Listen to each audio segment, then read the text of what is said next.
بسم الله الرحمن الرحيم والعاديات ضبحا فالموريات قدحا فالمغيرات صبحا فأثرن به نقعا فوسطن به جمعا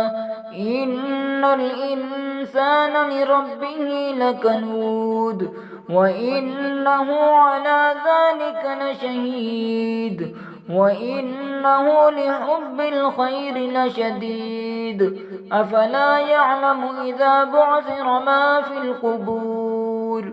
وحصل ما في الصدور إن ربهم بهم يومئذ لخبير.